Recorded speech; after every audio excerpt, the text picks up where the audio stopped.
Apostolic Exhortation, DILEXI, I have loved you, of Pope Leo XIV, following. An inescapable challenge for the Church today. Number 108. At a particular critical time in the history of the Church in Rome, when the imperial institutions were collapsing under the pressure of the barbarian invasions, Pope Saint Gregory the Great felt it necessary to remind the faithful, every minute we can find a Lazarus if we seek him, and every day, even without seeking, we find one at our door. Now beggars beseech us, imploring alms.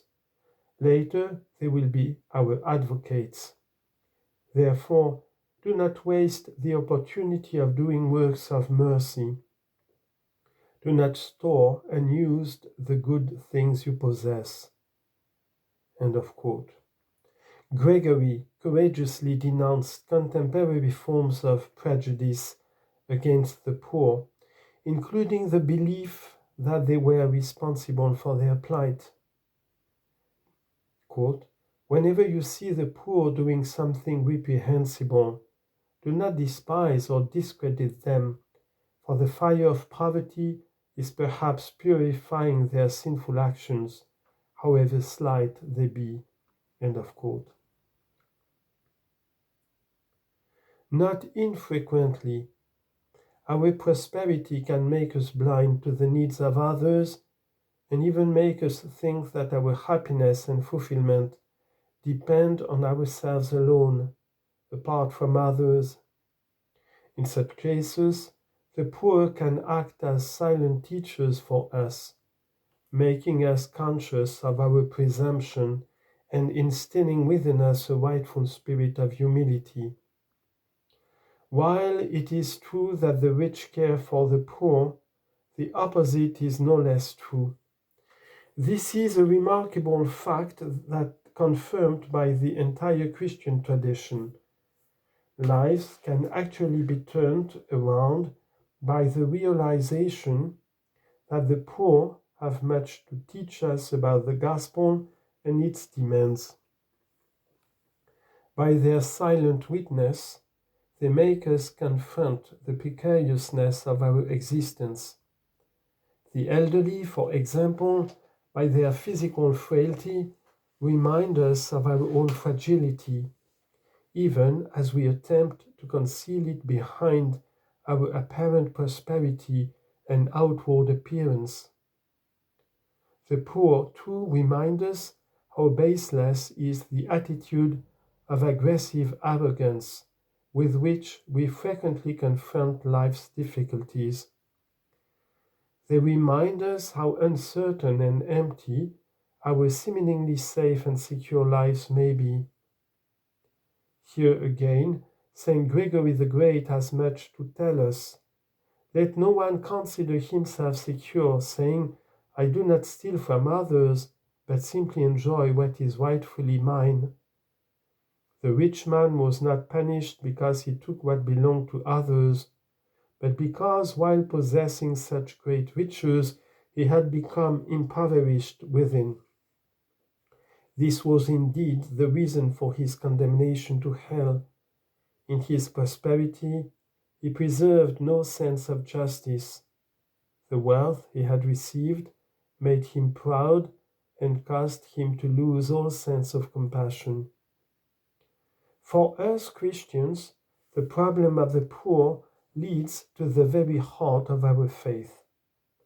St. John Paul II taught that the preferential option for the poor, namely the Church's love for the poor, is essential for her and a part of her constant tradition, and impels her to give attention to a world in which poverty is threatening to assume massive proportions in spite of technological and economic progress.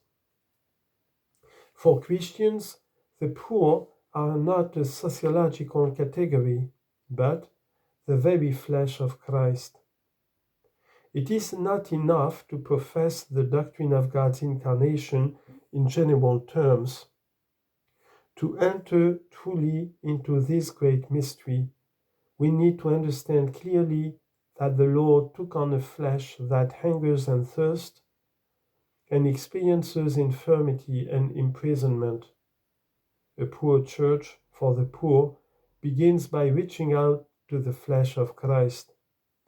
If we reach out to the flesh of Christ, we begin to understand something, to understand what this poverty, the Lord's poverty, actually is, and this is far from easy.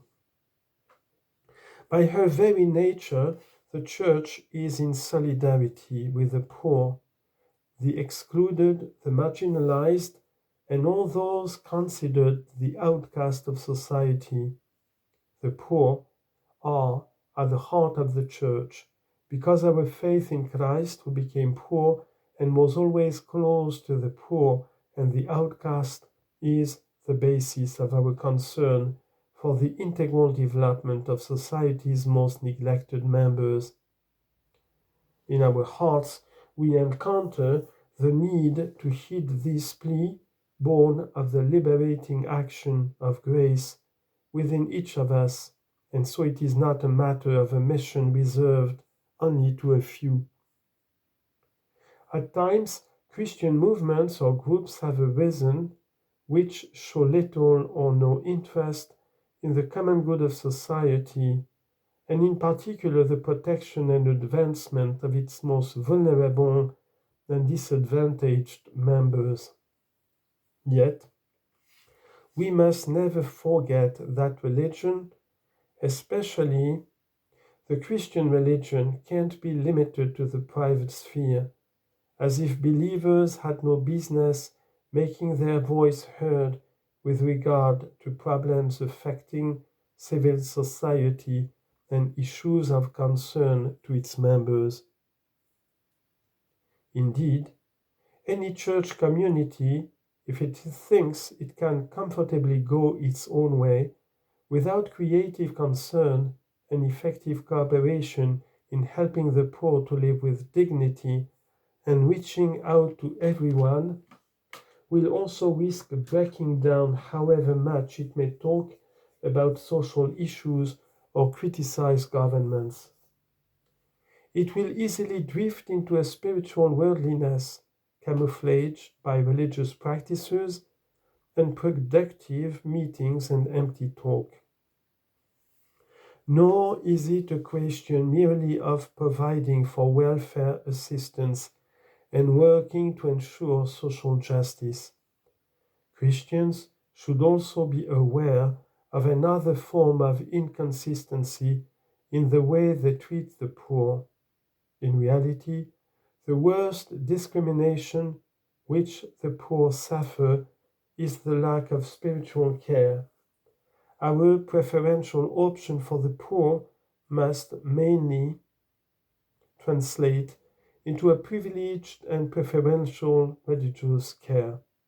Yet, this spiritual attentiveness to the poor is called into question, even among Christians, by certain prejudices arising from the fact that you find it easier to turn a blind eye to the poor. There are those who say our task is to pray and teach sound doctrine. Separating this religious aspect from integral development, they even say that it is the government's job to care for them, or that it would be better not to lift them out of their poverty, but simply to teach them to work.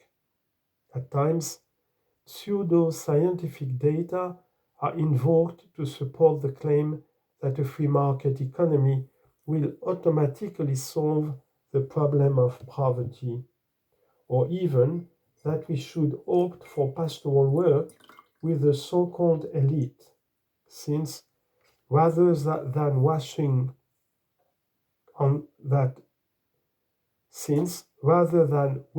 time on the poor, it would be better to care for the rich, the influential and professionals, so that With their help, real solutions can be found and the Church can feel protected. It is easy to perceive the worldliness behind these positions, which would lead us to view reality through superficial lenses, lacking any light from above, and to cultivate relationships that bring us security and a position of privilege. Almsgiving today.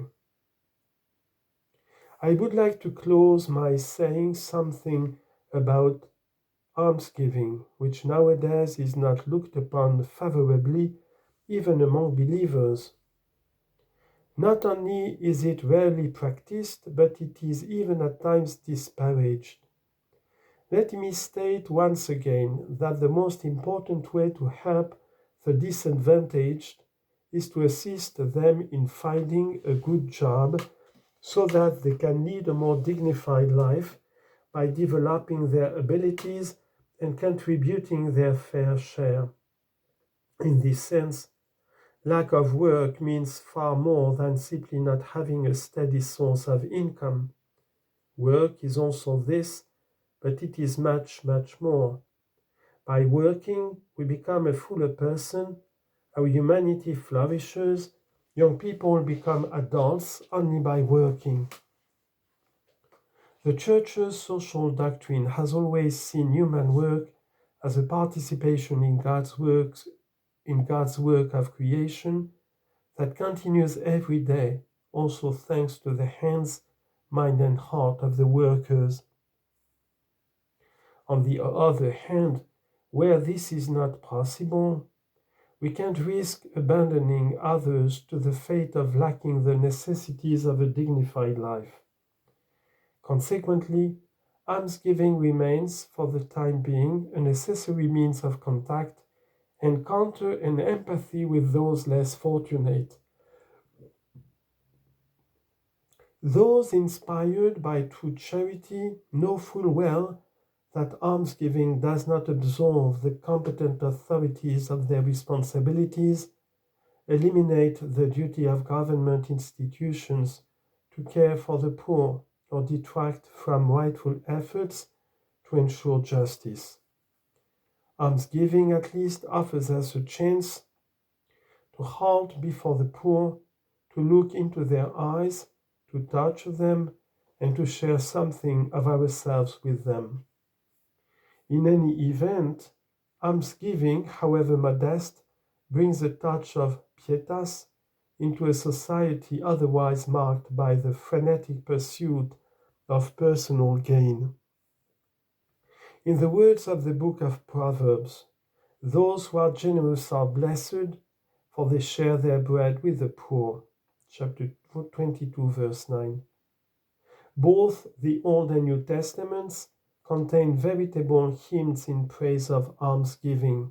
Quote, "Be patient with someone in humble circumstances, and do not keep him waiting for your alms. Store up almsgiving in your treasury, and it will rescue you from every disaster." Ben Sirach, chapter 29, verse 8 and 12. Jesus himself adds, "Sell your possessions and give alms. Make purses for yourselves that do not wear out, an unfailing treasure in heaven, where no thief comes near and no moth destroys." Luke chapter 12, verse 33. Saint John Chrysostom is known for saying, "Almsgiving is the wing of prayer. If you do not provide your prayer with wings, it will hardly fly." In the same vein, Saint Gregory of Nazianzus concluded one of his celebrated orations with these words, "If you think that I have something to say, servants of Christ, his brethren and co-heirs, let us visit Christ whenever we may. Let us care for him, feed him, clothe him, welcome him, honor him, not only at a meal, as some have done, or by anointing him, as Mary did, or only by lending him a tomb, like Joseph of Arimathea, or by arranging for his burial, like Nicodemus, who loved Christ half-heartedly, or by giving him gold, frankincense, and myrrh, like the Magi before all these others. The Lord of all asks for mercy, not sacrifice. Let us then show him mercy in the persons of the poor and those who today are lying on the ground, so that, when we come to leave this world, they may receive us into everlasting dwelling places. Our love and our deepest convictions need to be continually cultivated, and we do so through our concrete actions, remaining in the realm of ideas and theories while failing to give them expression through frequent and practical acts of charity will eventually cause even our most cherished hopes and aspirations to weaken and fade away. For this very reason, we Christians must not abandon almsgiving. It can be done in different ways and surely more effectively, but it must continue to be done. It is always better at least to do something rather than nothing. Whatever form it may take, almsgiving will touch and soften our hardened hearts.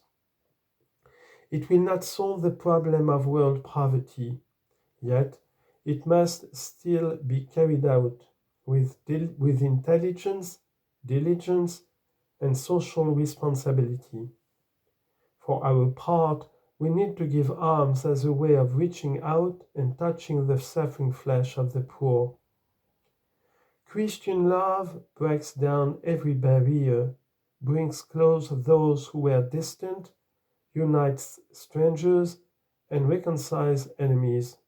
It spans chasms that are humanly impossible to bridge, and it penetrates to the most hidden crevices of society. By its very nature, Christian love is prophetic. It works miracles and knows no limits. It makes what was apparently impossible happen. Love is above all a way of looking at life and a way of living it. A church that sets no limits to love, that knows no enemies to fight, but only men and women to love, is the church that the world needs today. Through your work, your efforts to change unjust social structures, or your simple heartfelt gesture of closeness and support, the poor will come to realize that Jesus' words are addressed personally to each of them. I have loved you. Revelation chapter 3, verse 9. Given in Rome at St. Peter's on October the 4th, the memorial of St. Francis of Assisi, in the year 2025, the first of my pontificate.